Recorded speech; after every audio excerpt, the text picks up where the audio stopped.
guys, it's Carrie, and I thought it was about time to have another dessert video. Now, desserts are some of my favorite foods to eat, and this is one of my absolutely favorite desserts to have, and it is a triple chocolate chip cookie. And let me tell you guys, it is legit the best chocolate chip cookie I have ever eaten in my life, and I want to share the recipe with you guys.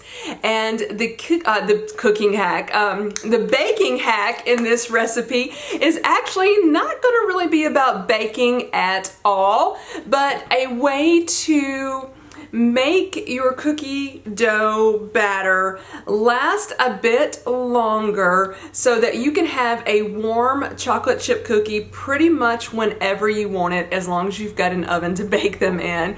And what I'm talking about here is that I've got these storage containers that will hold about a half of a cup of whatever you want to put in it.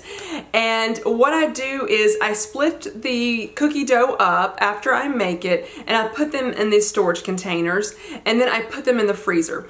And that way, whenever I want a warm, freshly baked chocolate chip cookie, I just go get a container out of the freezer and it's ready for me. So I can't wait to show you this fantastic cookie recipe with you guys, and I hope you guys enjoy it. And one thing I would suggest, this is just a key that I think makes it even better, and that is using really good ingredients.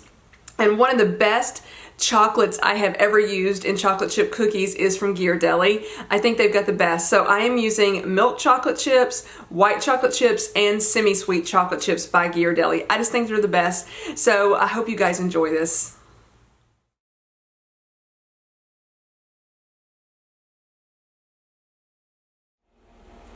I have all of the ingredients laid out that I'm going to be using for the best chocolate chip cookies I have ever eaten in my entire life. In addition to that, I'm going to show you the tools that I'm going to be using as well. So let's go ahead and get started with the ingredients. I've got some all-purpose flour right here, and I'm going to be using about 2.5 cups of flour that I will sift. I've got some granulated white sugar right here. I'm going to be using 1.5 cups of that.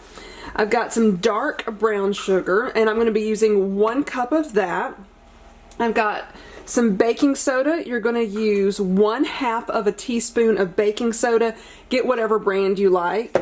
I'm going to use 1 teaspoon of kosher salt. Use whatever salt you like. That's just the one that I personally prefer. One tip though, it is difficult to actually sift in with the flour because it's thicker, it's coarser salt than like iodized salt, so it may not go through your sifter. I just want you to be aware of that. I've got 2 eggs right here. Some vanilla. I'm going to be using 1.5 teaspoons of vanilla. This is equivalent to 2 sticks of butter, and you want this to be softened, so it definitely needs to be really kind of squishy. And then I've got 3 different types of chocolate chips, and so I've got the semi-sweet right here, and I will tell you, go for the Ghirardelli brand. I honestly think it makes all the difference in the world. So these are semi-sweet. We've got some classic white chocolate ones, and then some milk chocolate ones right here.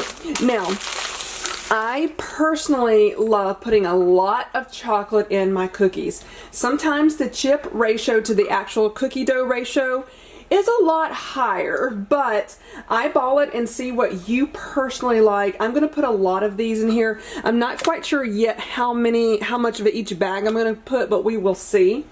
Okay, and then let me go ahead and show you some of the tools. I've got a couple bowls right here. Let me move some of this stuff out of the way. Okay, I've got my tools out here. Other than a baking sheet, which you will need to use as well, just get whatever pan you have. I'm not that picky on a baking sheet. I've got 2 bowls back here, and as you can see already, I've gone ahead and pre-sifted my flour, salt, and baking soda. And then I've got another bowl. So I personally think you're going to need at least 2 bowls. I'm not sure if you guys can hear Chanel eating over here. She's in the kitchen eating her supper right now, so if you hear any crunching, that is what is going on. It's making me laugh while I'm trying to film this. I've got a sifter right here. Now, you This is something that is kind of optional. This particular one you just squeeze right here. They do have some that you can turn. I don't think this is as big of a deal as some of the other tools, but if you have a sifter, I would go ahead and use it.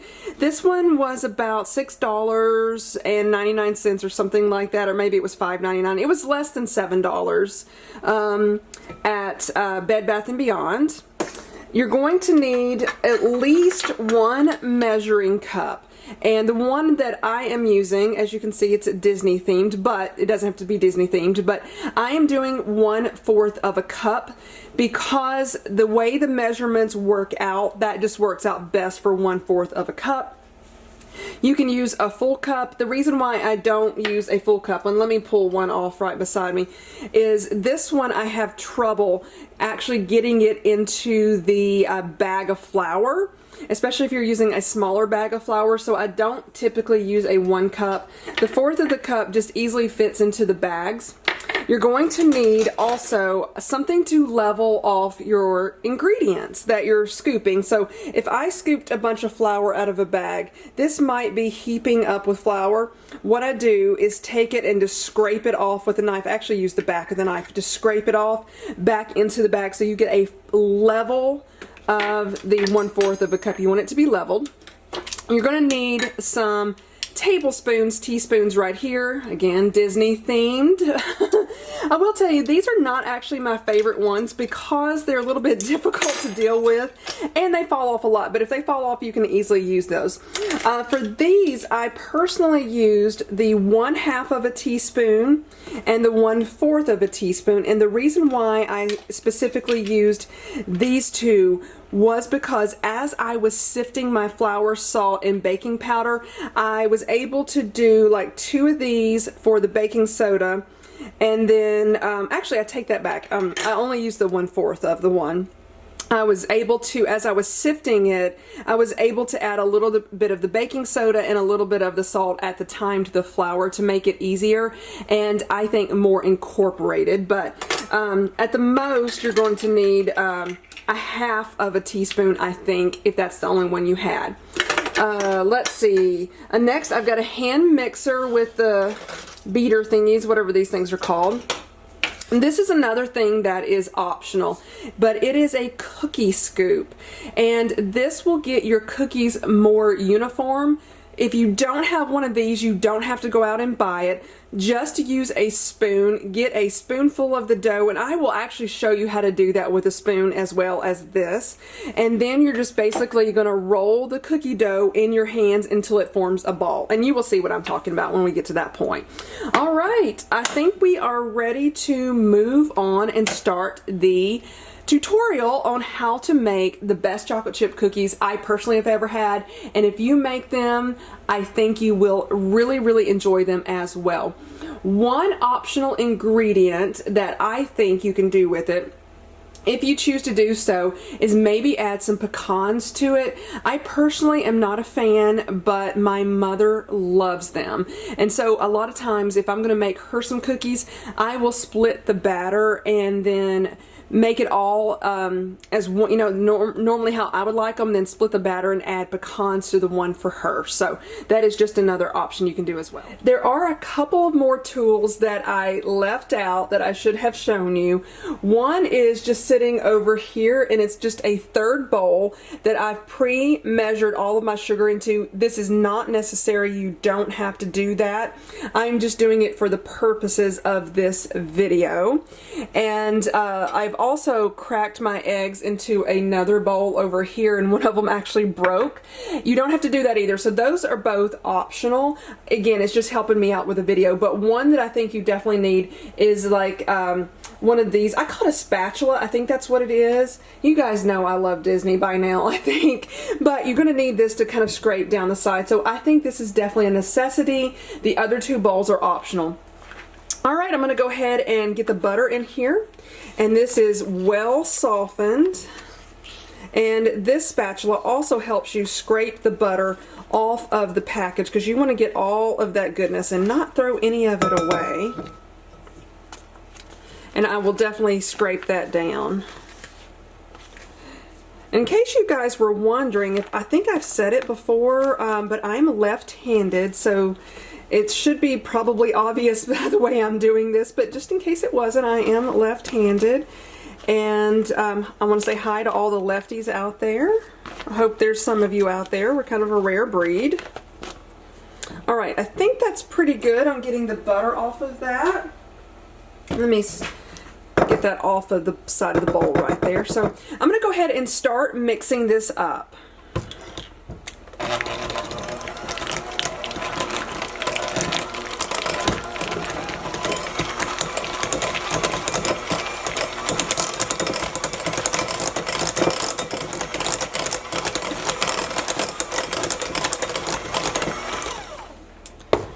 That's pretty good. You don't have to do a whole lot at this point. So what I'm going to do next is add all of the sugar all at the same time. And you do want a pretty good sized bowl if you're going to do this, and as long as whatever you have on your hand mixer isn't drippy, you can move that back. I just didn't want the butter to fall off, but it looks like it's pretty stable there right now. So I'm just going to move that back and then dump all of my sugar. So as you can see right here, I used the 1/4 of a cup measuring cup to pack this brown sugar down into, and that's what it looks like when I got it out. So that's a total of 1 whole cup, and then I've got a 1.5 cups of granulated white sugar. So I'm going to mix all of this together before I add my eggs and my vanilla, but that will come next.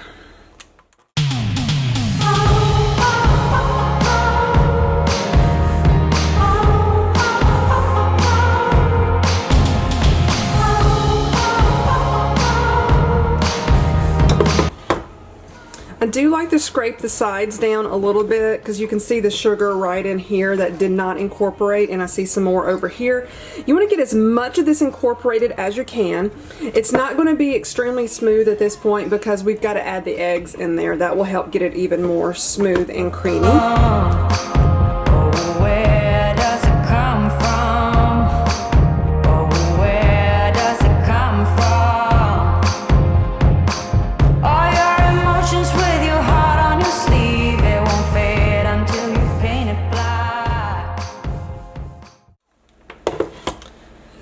Is pretty good, so let me just push this through. This is what a spatula is also good through, is pushing through everything that is stuck on these beaters. I'm not even sure what the technical term is. Mixers, beaters, maybe just depending on what part of the country you are from. Okay, so what I'm going to do next is attempt to add 1 egg that I've got already broken into this bowl beside me. You really kind of want to do one at a time. That's when I said you don't have to break them into a bowl first. I could have done one at a time, but I'm going to try to do this. I may need my spatula, and it doesn't matter if I get any. Whoops. Well, that's pretty good. And I'm going to go ahead and add 1 teaspoon of vanilla. And this is just the vanilla I'm using. I would suggest use whatever you like, but I would get some really good vanilla if you can, and I've always been happy with the McCormick brand. So I'm going to do 1 teaspoon right here. And then when I add the other egg, I will do 1/2 teaspoon.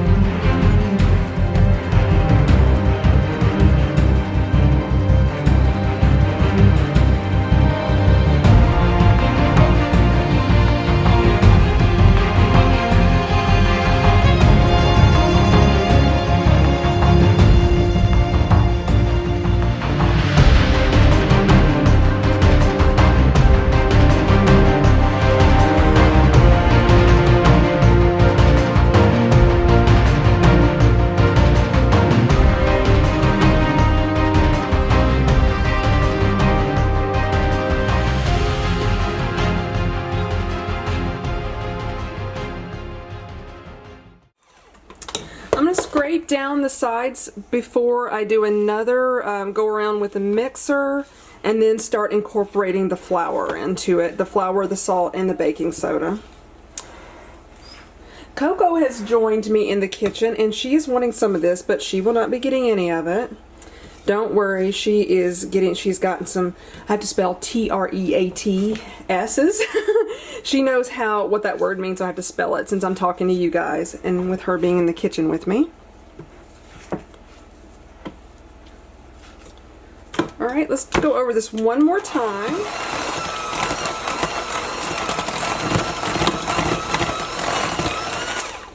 That is pretty good right there. So I'm going to start adding the flour in.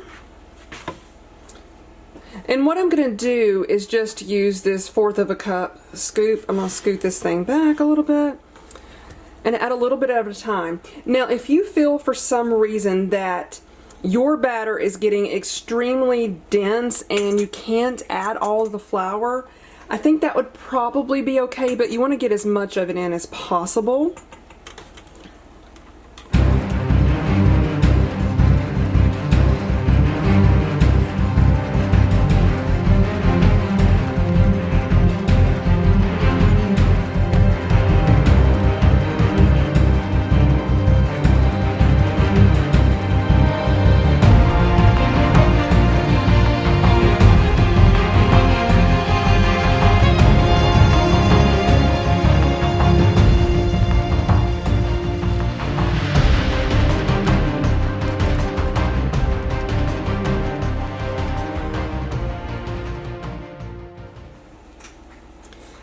Now I like to pull from the bottom of the bowl just to make sure it's all incorporated. Sometimes the mixer has a bit of trouble getting all the way down there. So I just want to turn it over like this before I go back in with the mixer, but I think I can add the rest of the flour. It's going to take all of that.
Okay, we are about ready to add the chocolate chips, and I'm actually going to leave this hole in it right there to dump the chips into, but let me push this through first. Now you can, use your spatula to mix the chips up with, but I actually just using the mixer. I think it's a little bit easier. It can be a little bit difficult to hang on to, and if you make these, you'll understand what I'm talking about. So you do have to get a good grip on it, but let me scoot that out of the way. So I'm just going to grab a knife to open these up. And we're going to start off with the milk chocolate chips.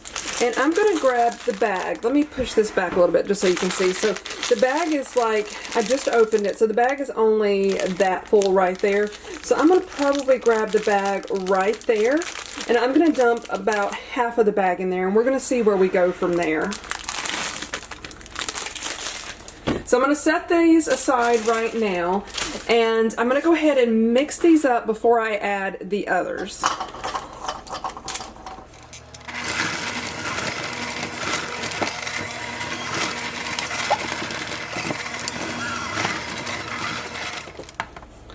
Okay, so this mixture can take a lot of chocolate chips. So I'm going to go in next with the semi-sweet ones. Let me just get these off of there.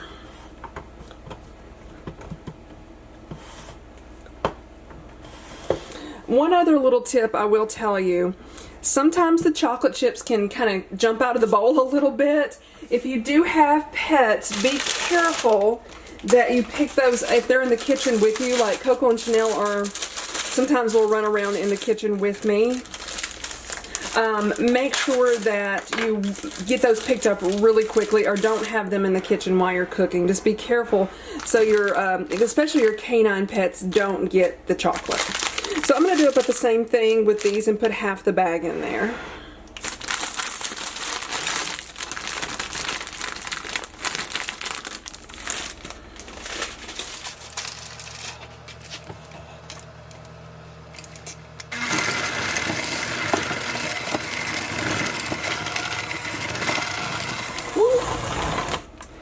As you can see, I just had some escape behind me. My work surface is extremely clean. I've cleaned it all before I started, so I'm just going to pick my cookies and back up the cookie dough and put them back in the bowl.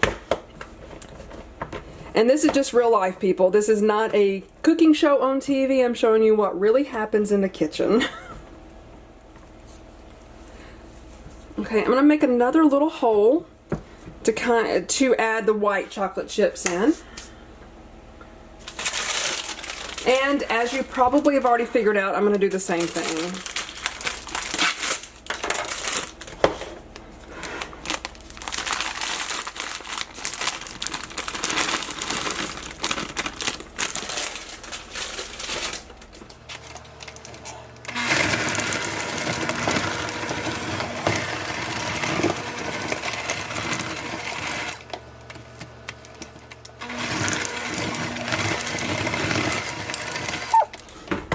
Okay, the mixture is getting a bit more difficult to handle because it is getting denser with all the chips, and then this bowl is getting extremely full, so definitely get a big bowl or just cut the recipe in half.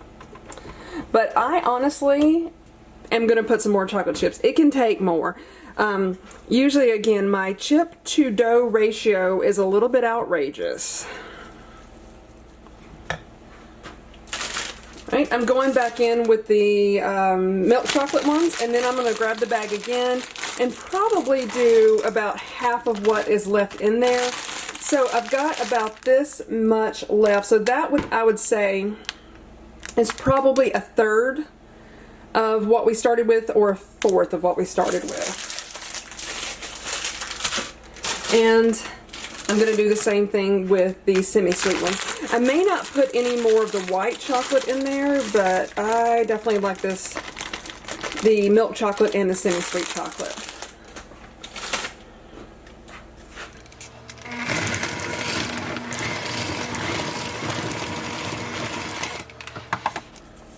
At this point, I would definitely say you're going to have to really work at it. I'm probably going to go to just mixing them by hand now. I think they're pretty much incorporated. So at this point, I'm just going to mix a little bit more by hand. So let me move the hand mixer out of the way.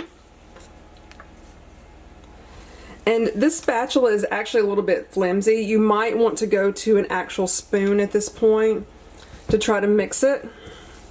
But I think everything is pretty much incorporated. But I will tell you, as you are getting these cookies all out, and either in your pan or in the hack that I'm about to show you, haven't shown you that yet, you may get to the bottom of your bowl and realize there's not as many chocolate chips down there at the bottom. You can always add more to it, because I have noticed that myself. Sometimes there's a lot of chips on top and not as many at the bottom. So let me go ahead and clean up my workspace a little bit just so it's neater back here, and then I'm going to show you the hack. The hack that I talked about earlier in my intro is this right here. What this allows you to do is store your cookie dough in 1 to 2 cookie size containers. This will hold relatively 1/2 of a cup, so you could either make 2 cookies out of that or 1 really big cookie. So whenever you get a sweet tooth and you're like, I really want a chocolate chip cookie or just something sweet, you can go to your freezer, grab one of these, and just bake 1 cookie or 1 or 2 cookies. And you don't have to make a whole batch of these amazing chocolate chip cookies, even though that would be awesome as well. But I definitely suggest to do this for your hack. So I'm going to go ahead and start doing that right now. And I'm also going to bake a few of these as well. So what I'm going to do is take my cookie scoop and grab some of this. And I'm getting a heaping scoop full. And I'm going to tell you, I'm just going to press that down into there with the cookie scoop, or you can use your hands, and do another one. And then just pack it down in there. So that is one way to do it. And I dropped a chocolate chip. Let me just put that in there. So I'm going to show you what you would do if you didn't have a cookie scoop. And that is using a spoon. So you just grab a spoonful, and you can get more with a spoonful than you can with a cookie scoop. And you just grab it with your hand, and these chocolate chips just keep falling. And you could go ahead and make a ball out of it, and then just put it in your container like that. And there is your cookie, and then stick that in the freezer, and when you're ready to bake, you just thaw these out for a little bit, and then put the whole thing like this on your cookie sheet, and it will melt down just a little bit as it bakes, but you're still going to have a big, a decent sized cookie. Of course, you can go ahead and bake some of your cookies. So I went ahead and got a cookie scoop full, and that's about the size that I got to go ahead and bake. And then I still just like to roll it around in my hands just a little bit. And then I'm going to place it on the cookie sheet right here, and then just pat it down just the tiniest bit. And it will spread out a little bit, but not a whole lot. It may get, you know, maybe that much around the sides, but it's still going to be a decent sized cookie. And I'm telling you, I'm looking at this right now and I'm wondering if I actually put enough chocolate chips in that. I think I need some more, honestly.